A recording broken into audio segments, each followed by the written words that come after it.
Olá, irmãos e irmãs, muito bem-vindos a mais um momento de meditação do Santo Evangelho com o Padre Luciano de Almeida. Hoje, terça-feira, dia 9 de abril, segunda semana do tempo da Páscoa, e eu quero te convidar a tomar em mãos a palavra de Deus e a meditá-la comigo. Palavra essa que está em João, capítulo 3, versículos 7b a 15.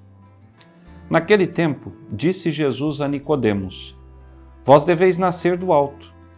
O vento sopra onde quer e tu podes ouvir o seu ruído, mas não sabes de onde vem, nem para onde vai. Assim acontece a todo aquele que nasceu do Espírito. Nicodemos perguntou: Como é que isso pode acontecer?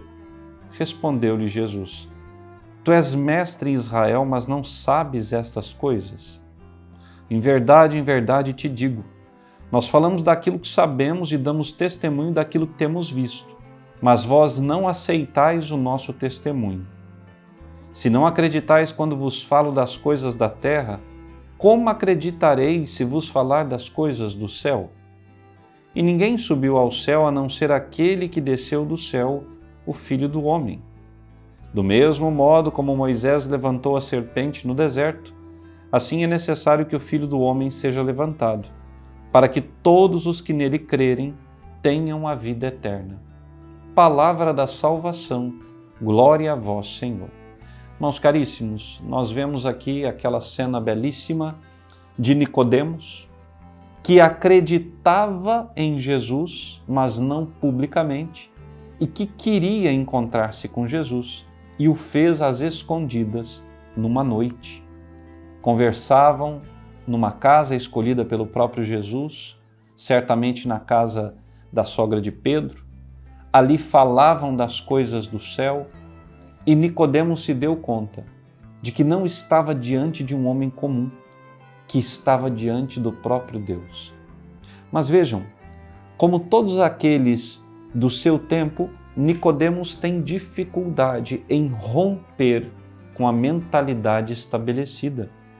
Nicodemos, que era um fariseu, um doutor da lei, um homem proeminente em Israel, professor famoso, considerado por muitos, Nicodemos, ele tem dificuldade em romper com o esquema moral, doutrinal e religioso do seu tempo.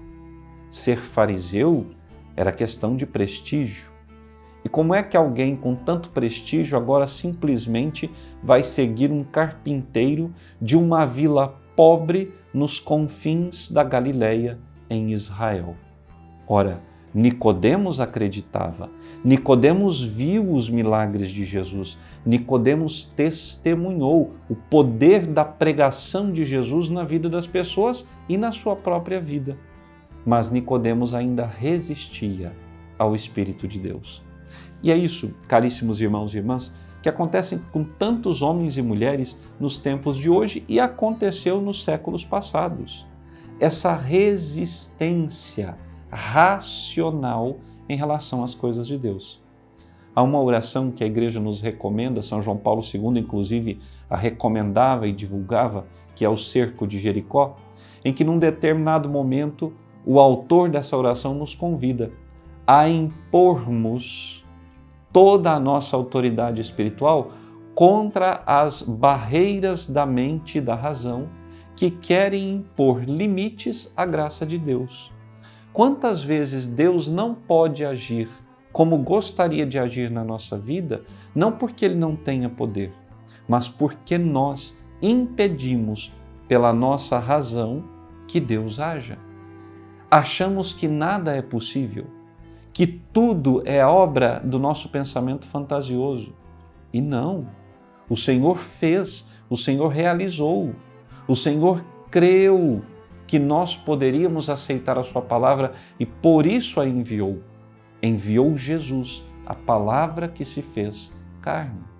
Ainda nos dias de hoje o Senhor encontra resistência, mas o Senhor sabe que para além da resistência há muitos homens e mulheres que dão o seu sim generoso, que livremente acolhem a palavra e a procuram viver. Eu e você estamos incluídos em qual grupo? Daqueles que resistem ou daqueles que aceitam a palavra? Nós somos renascidos do alto porque recebemos o Espírito de Deus ou somos mundanos, estamos presos às coisas da terra? Peçamos a Jesus hoje que nos dê a graça de experimentarmos o seu poder e a sua misericórdia com o nosso coração aberto aos seus planos. Peçamos a Jesus que hoje o Espírito que Ele enviou sobre os apóstolos seja enviado sobre nós e renove a nossa vida. Que Deus te abençoe e até amanhã.